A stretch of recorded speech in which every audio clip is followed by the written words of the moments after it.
നമസ്കാരം.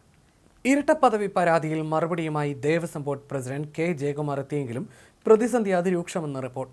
തന്നെ നിയമിച്ചത് സർക്കാരാണെന്നും ഉചിതമായ തീരുമാനം സർക്കാർ എടുക്കുമെന്നും കെ ജയകുമാർ പറഞ്ഞു. ദേവസ്വം ബോർഡ് പ്രസിഡന്റ് സ്ഥാനത്ത് നിന്ന് കെ ജയകുമാറിനെ നീക്കണമെന്നാവശ്യപ്പെട്ട് കാർഷിക ഉൽപാദക കമ്മീഷണർ ബി അശോക് കോടതിയെ സമീപിച്ചിരുന്നു.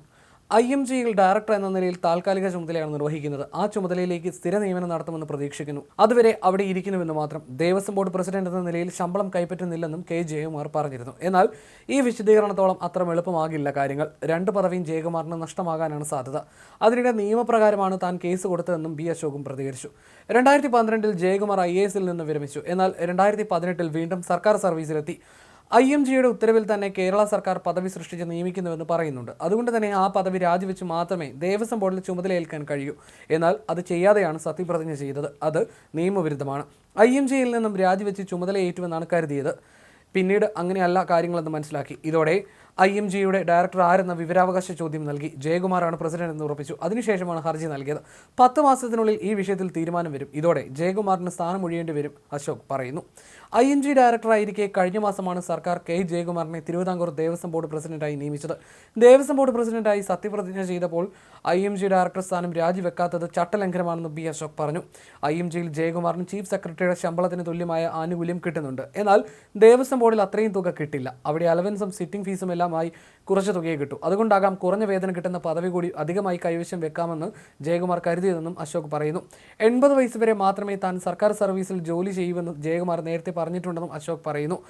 ഇത് സംബന്ധിച്ച് IAS ഉദ്യോഗസ്ഥനായ അശോക് പറയുന്നത് ഇങ്ങനെയാണ്: ആംബുലൻസ് ഒരുക്കി തരാം, 90 വയസ്സായാലും റിട്ടയർ ചെയ്യരുതെന്ന് ഞാൻ തമാശയെ അദ്ദേഹത്തോട് പറഞ്ഞിരുന്നുവെന്നും ആവശ്യതകൾ എന്തെങ്കിലും വന്നാൽ ഇപ്പോഴത്തെ കാറിന് പകരം ആംബുലൻസ് ഏർപ്പാടാക്കി തരാമെന്നും പറഞ്ഞുവെന്നും അശോക് പറയുന്നു. വിരമിച്ചാൽ സർക്കാർ സർവീസിൽ തുടരുന്ന റിട്ടയർഡ് IASകാർക്കെതിരെയുള്ള വിമർശനം കൂടിയാണ് ഈ പ്രതികരണം.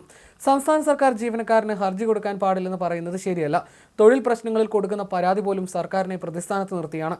സർക്കാരിനെ കക്ഷിയാക്കാതെ ഇത്തരം കേസുകൾ കൊടുക്കാനും കഴിയില്ല. അതുകൊണ്ട് തന്നെ ഏത് പൊതുപ്രശ്നത്തിലും പൗരന് പരാതിയുമായി കോടതിയെ സമീപിക്കാമെന്നതാണ് അശോകിന്റെ നിലപാട്. സർക്കാരിൽ ഓഫീസുള്ളവർക്ക് പോലും ദേവസ്വം ബോർഡ് പ്രസിഡന്റാകാൻ കഴിയില്ല. മന്ത്രിക്കോ MLAക്കോ തദ്ദേശ സ്ഥാപന പ്രതിനിധിക്കോ പോലും പറ്റില്ല. ഇതുതന്നെയാണ് നിയമവും. അതുകൊണ്ട് IMG ഡയറക്ടർക്കും കഴിയില്ല. ഈ നിയമമാണ് ജയകുമാർ ലംഘിച്ചതെന്ന് അശോക് പറയുന്നു. താൻ സർക്കാരിനെതിരെയല്ല ഹർജി നൽകിയത്, ജയകുമാറാണ് വീഴ്ച വരുത്തിയത്. ദേവസ്വം ബോർഡ് പ്രസിഡന്റ് ആകുന്നതിന് മുമ്പ് IMGയിലെ സ്ഥാനം രാജിവെക്കണമായിരുന്നു. ഈ വീഴ്ച സംഭവിച്ചത് ജയകുമാറിനാണെന്നും അശോക് പറയുന്നു. IMGയിലെ ഡയറക്ടർ പദവി IASകാർക്കുള്ള കേഡർ പോസ്റ്റ് ആയിരുന്നു. ഇതിൽ ജയകുമാറിനെ നിയമിച്ചതിനെതിരെ IAS അസോസിയേഷൻ നിയമ നടപടിക്ക് പോയി. ഈ കേസിൽ വിധി വരാനിരിക്കെയാണ് ദേവസ്വം ബോർഡിലേക്ക് ജയകുമാറിനെ നിയോഗിച്ചത്. ഈ സാഹചര്യത്തിലാണ് ഈ വിഷയത്തിൽ ശ്രദ്ധിക്കേണ്ടി വന്നതെന്നും അശോക് പറയുന്നു. IAS അസോസിയേഷൻ ഭാരവാഹി കൂടിയാണ് അശോക്. സർക്കാരിൽ ഓഫീസുള്ളവർക്ക് പോലും ദേവസ്വം ബോർഡ് പ്രസിഡന്റാകാൻ കഴിയില്ല. മന്ത്രിക്കോ MLAക്കോ തദ്ദേശ സ്ഥാപന പ്രതിനിധിക്കോ പോലും പറ്റില്ല. ഇതുതന്നെയാണ് നിയമവും.